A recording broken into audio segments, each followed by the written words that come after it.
a pas longtemps également, je croyais qu'ils allaient encourager les Guinéens pour la classe moyenne dans les mines. Le peu qu'on avait qui avait des mines, on les a tous retirés au lieu de créer une plateforme pour eux, additionner d'autres Guinéens à vraiment commencer à apprendre dans ce domaine. Actuellement, la majorité de nos mines, c'est exploité par les Occidentaux, les Asiatiques, dans les pays arabes. Donc, je vais essayer de voir comment en profiter le peuple guinéen d'abord.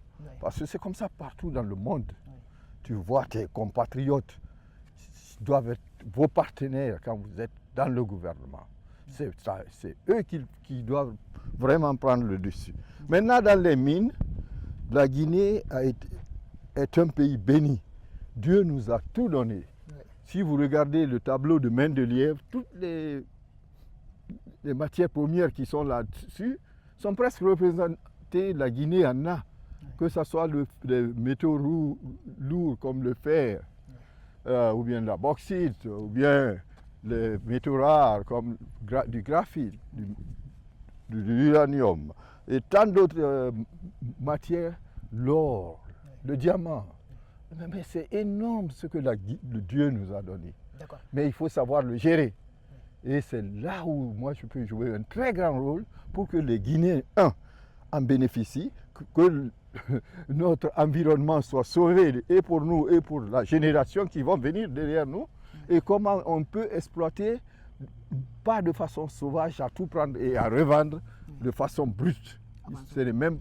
Et en même temps, comment mettre les usines de transformation sur place. Et mettre les usines, c'est bien beau. Mais prenons par exemple la bauxite. Il faut de l'énergie. Donc il faut créer des usines de production d'énergie. Il faut avoir du gaz, par exemple, le plus tôt que possible. Et dans la mer, ici, on a du gaz. Il faut également de l'eau salée, on en a. Et il faut de l'acide chlorhydrique pour le transformer rien qu'en... tout ça, c'est des valeurs ajoutées, des petites unités d'industrie que nous pouvons créer pour les Guinéens. Mais pour le faire, il faut tout de suite relancer l'éducation pour former les Guinéens d'abord. Donc, si on a et les valeurs ajoutées donnent beaucoup plus de richesse que la matière première qu'on a même. C'est ce que nous ignorons. Quand ils prennent par exemple nos bauxites, il y a du fer là-dedans, il y a beaucoup d'autres matières premières qui sont là-dedans et qui s'en vont. Parce que quand on prend n'importe quelle matière première, la terre, c'est constitué de plusieurs éléments. Donc nous vendons seulement en disant ça c'est la bauxite, prenez, allez-y. Sauf qu'il y a des gens quand même qui disent que le secteur minier, les mines ne développent pas un pays. Comment est-ce que vous allez vous en sortir? Ça ne développe pas un pays parce que le niveau est très bas. Mais si il y a de la compétence, ce que je veux dire, c'est pourquoi j'insiste beaucoup à l'éducation et à la formation, surtout dans le domaine au niveau d'un pays, d'une grande richesse comme telle que la Guinée. Donc ils ont besoin réellement d'un homme qui s'y connaît dans la matière, pas des économistes, pas des hommes littéraires. Et vous pensez que le président de la NGR peut le faire? Oui, bien sûr. Parce que vous vous imaginez, moi j'ai une compagnie que j'avais avant, qui a des blocs de mines un peu partout en Afrique. Donc je m'y connais mieux que n'importe qui dans ce domaine. Je suis dans le pétrole. Oui. Ce n'est pas de l'invention, hein, c'est la réalité. Il vous faut un homme qui est capable de bien gérer vos matières premières. Et surtout de protéger notre environnement. Au-delà d'avoir ces compagnies-là, qu'est-ce qui vous distingue des autres réellement? Le président, le candidat de la NGR, qu'est-ce qui vous distingue des autres candidats, par exemple, qui sont littéraires et économistes? Je suis un ingénieur.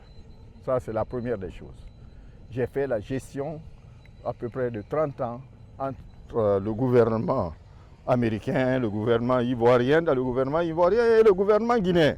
Donc j'ai l'expérience de la Guinée, des États-Unis et de la Côte d'Ivoire. Donc je m'y connais très bien sur le terrain africain et américain et même européen. Oui.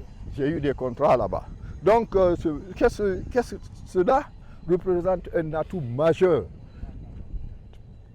à connaître les matières premières être un bon ingénieur pour la transformation, parce que la transformation, c'est là où nous devons gagner. Et de la transformation sans tenir compte des matières premières qui constituent la transformation de la bauxite. Comme je te l'ai dit, pour transformer la bauxite, par exemple, en alumina, qu'est-ce qu'il faut? Il faut d'abord la bauxite brute qu'on prend ici et qu'on exporte. Il faut ça. Nous avons sur place.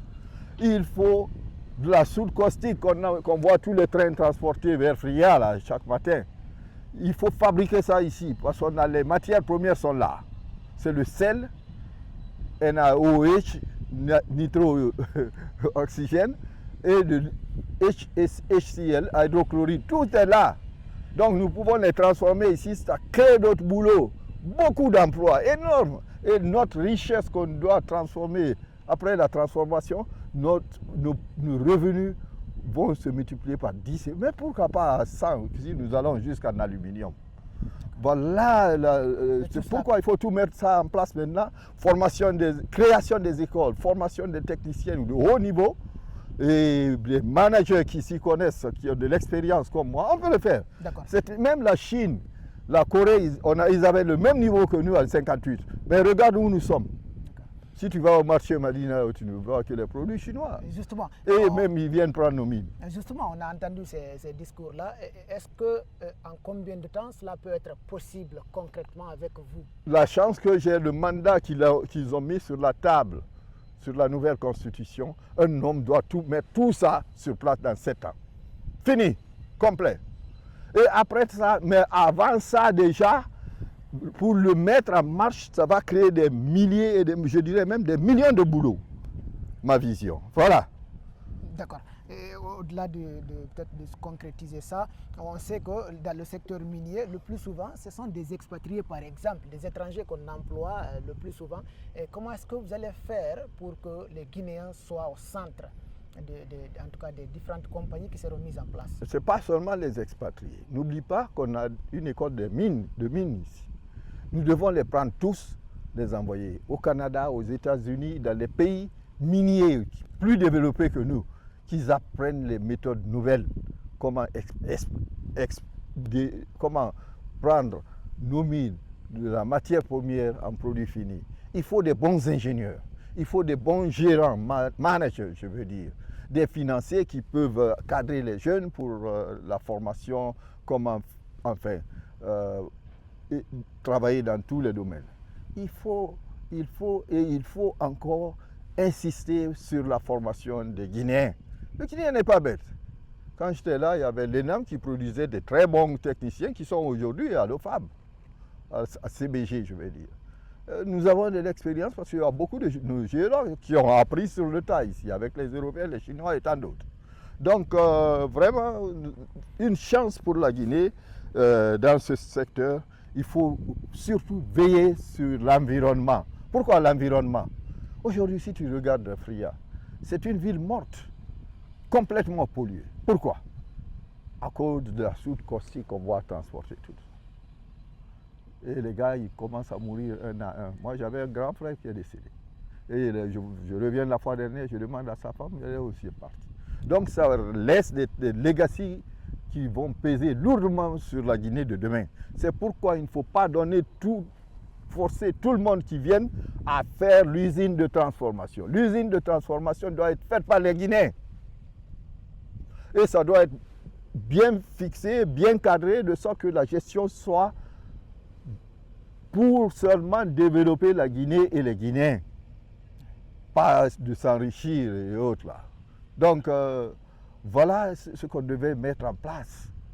Et aussi exiger que s'il y a une usine de transformation, tous les produits toxiques qui sortent soient traités pour que l'eau soit buvable avant de les jeter, soit dans la mer surtout. C'est ce qui est inquiétant parce que ces usines, ils veulent les mettre au bord des mers. Donc si tu ne s'y connais pas, tu vas vraiment polluer le pays. Merci beaucoup. Donc c'est une des raisons principales qu'il faut mettre quelqu'un qui connaît aujourd'hui. Nous sommes à un tournant.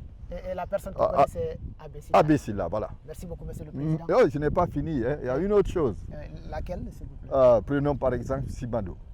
Les 4 sites qu'ils ont donnés successivement, Nous avons complètement oublié la génération future, ceux qui viendront après nous 100 ans, 200 ans et autres.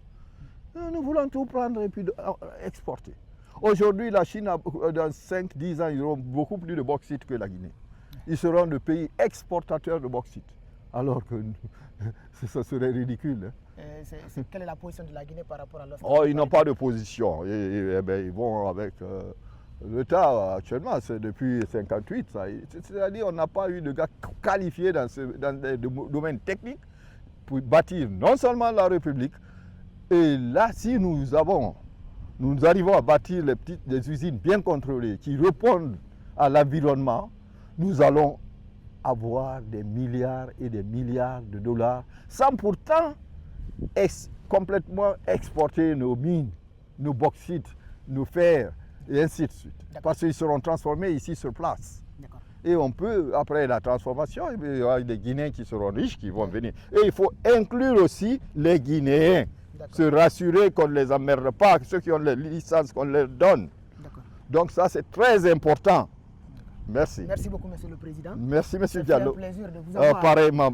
Merci.